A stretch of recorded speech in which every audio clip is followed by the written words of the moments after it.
You know, as recruiters, one of the biggest challenges we have is appreciating the kind of individuals that we're dealing with. And certainly we know about psychometric profiling. We use it in our business as a tool to appreciate the individual's personality type and how they fit into an individual role. Whether we use Thomas International, Bilbin, Myers-Briggs or McQuaid, they're all tools, aren't they? They're all tools to help us appreciate exactly what makes our candidate tick. And on the simplest basis, if we're looking at the high D, we know they're going to be results driven. If we're looking at a high I, we know they're going to be great in sales, they need a lot of recognition, a pat on the back. If they're high S, they're probably great at customer services or a nurturing environment.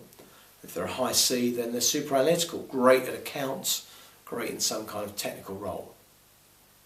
But if you're going out and you're going to go and visit a prospect or deal with an existing client, wouldn't it be useful to have an appreciation of exactly what makes that individual tick? Now, of course, if you've got them involved in the whole process, then oftentimes you may have said, you know what, to show you exactly how good this process is, why don't I get you to fill out one of the personality profiling forms and we'll get that done for you. And then you know already, don't you? You know this individual is, let's say, I over D, which means that it's going to be about them. They're going to be wanting to talk fast, but they want to get results. If they're a high C over S, they're compliant, they're process driven, but it's also about values.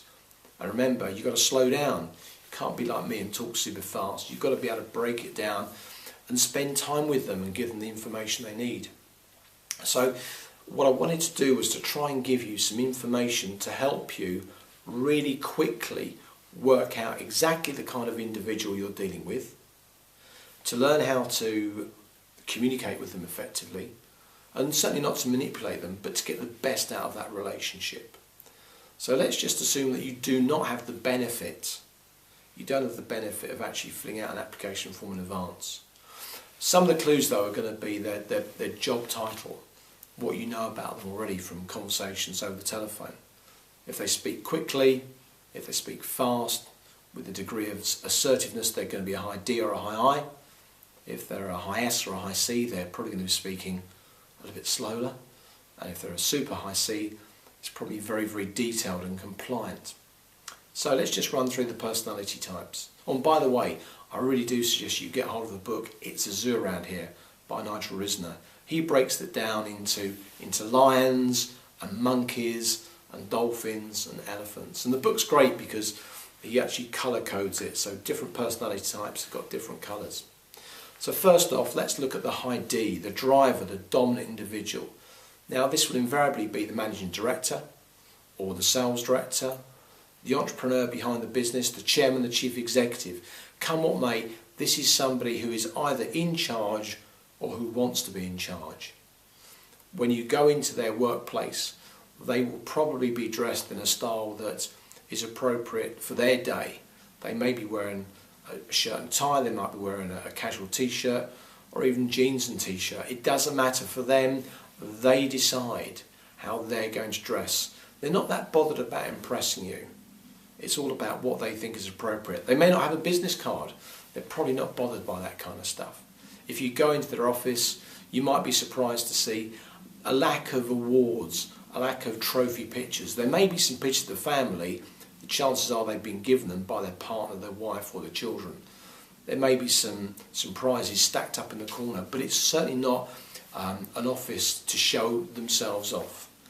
When you're communicating with somebody like that, you've got to be quick, to the point, and not rude, but certainly economic with your language. Ask a question, get the information and leave. Do not stay and try and develop a bond. Don't try and become their friend. They don't need you as a friend. I'm not saying that to be unpleasant, but it's a reality. These kind of people are there to do the job, they want to get the information, and they want to move on. If you're in a meeting with a high D, expect them to control the meeting.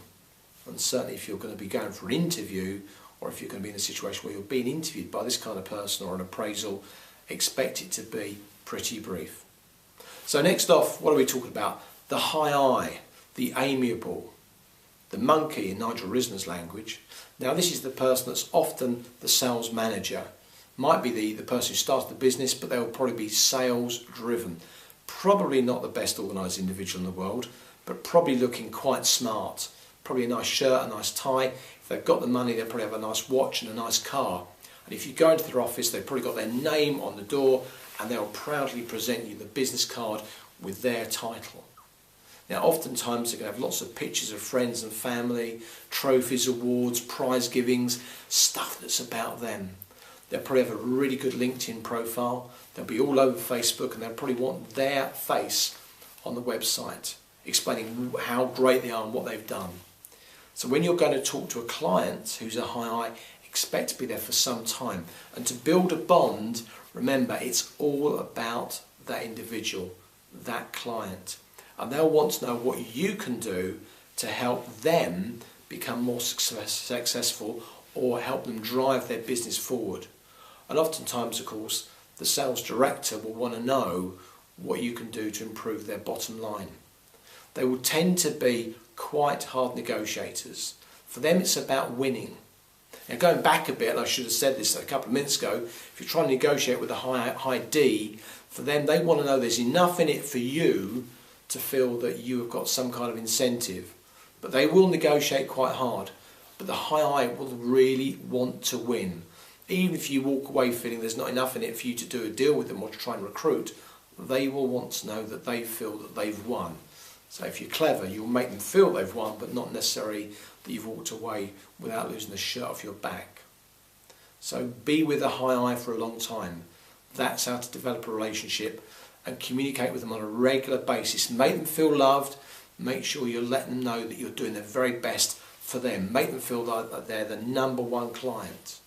Whereas with a high D, what you need to do with them is tell them you'll contact them once a week by text or email, and you'll let them know briefly where you're up to. They will not want chit-chat.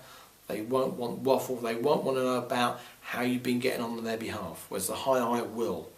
Make them feel loved. Next up, number 3, is the high S. These people are about stability. It's about taking time. These are in Nigel Risner's words. These are the dolphins. Customer services, possibly sales managers, invariably not the individual who started the business. This will be somebody who wants to nurture, wants to develop the team. And if you go into their office, they'll probably have pot plants. Yes, they can have pictures of friends and family. May not be about trophies, might not be about prizes, but there'll be a mug with their name on or their kids' names on, and they will probably wear a clothing that reflects, let's say, a sense of belonging. It might be about comfort. Now, if we think about the individual communication style, then what you've got is somebody who will want to take their time in getting to know you. It's about values. Do you fit in with them? Now, if you can hear some noises because my friends walked in, leave the camera running, Roger, it's okay. But we're in somebody's house and we're in the kitchen, and the lady of the house has just walked in and she's loading stuff into the fridge. So if you've got some background noise, that's what's going on. So the high S is going to want to know about you. What makes you tick? What do you do in your spare time? They will probably speak quite slowly. They'll probably speak gently. So if you're going to get into their world, make sure you adopt the same communication style. Don't try and rush them. They'll want to know if you fit in with them. And you might find that the conversation goes off track quite easily. Doesn't matter, let them take you off track. Just make sure you satisfy them in terms of their query to find out what it is that makes you tick. For them, it's all about, do you fit into their company? Do you share the same values? Do you have the same ethos? Now, last up, we've got the high C's, the analyticals. In Nigel Risner's language, these are the elephants. Now, they say an elephant never forgets. I know many people in finance who say they never forget, but actually have an approach to this, which is they write everything down. Now, with the analyticals, the high C's, the compliant people, for them it's all about process. They're often involved in a role which is about technical ability. It might be accountancy, it might be a technical role, but it'll be about precision. It might be IT. They'll be dressed invariably in a conservative style, unless they've got a lot of money. And these people avoid risk. They're invariably not the people that started the business. when you're dealing with these people, be ready to go through terms of business in absolute detail. They want to know what it's going to cost them and what happens if it goes wrong. For them, it's about avoiding risk. They will want to know your process. How do you go about recruiting? Where do you find your people? Whereas the high S, the customer services manager perhaps, they'll want to know about testimonials from other organisations like them.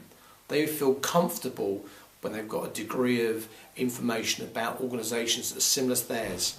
But the high C, you know what? For them it's about proof, evidence. They'll want to know about your ratios.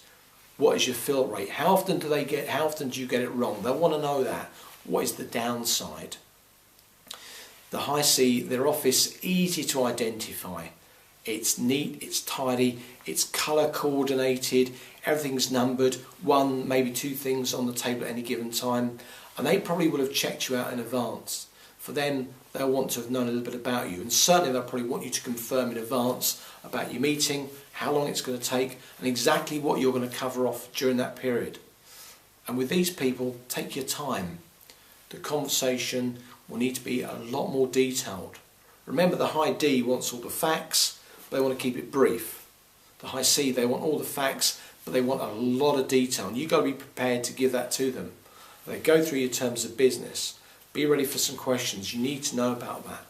If you're there to present a candidate, they'll want to know you've taken up references, that you've got the IT test there and then. They'll want to know the reasons for leaving. They want to know everything about the candidate that you could possibly reasonably be expected to know. High Cs are very, very easy to deal with if you understand what they want. They want precision, they want certainty, they want accountability. They will want you to follow through, and they want you to do what you say you're going to do when you say you're going to do it. It can be hard to build a bond with these people. They don't want to become your best friend. Whereas the high S, you know, the people that are the Amiables, the Dolphins, you know, you can actually develop a real relationship with these people. They'll be on Facebook, be their friend on Facebook. But the high Cs, they won't be on Facebook. Or if they do, they'll only let a certain number of people become their friends. They're more likely to be on LinkedIn, but just don't consider that you're going to become best buddies with these people. That's not important to them. So I hope that helps you. There's a lot of information there. Now, a friend of mine asked me, well, what am I? Now, the real challenge is that we're never one specific personality type. We're never just a high D, a high I, a high S or a high C. We're always a blend of these. So I can only give you a basic overview. I suggest that you study this, you research it, have your own personality profile done, get it explained to you, and learn about the different styles of communicating with these people. But as I say, a good way to start is by watching more videos about personality profiling, reading It's a Zoo Around Here, and start to think about the clients that you deal with. What is their personality type? Talk around it about the office, and just think a little bit. Before you go to a visit, what's the personality type from what you know already, either from your telephone conversations or meetings or the job title, and how are you going to communicate and what preparations you need. I hope it helps. Bye for now.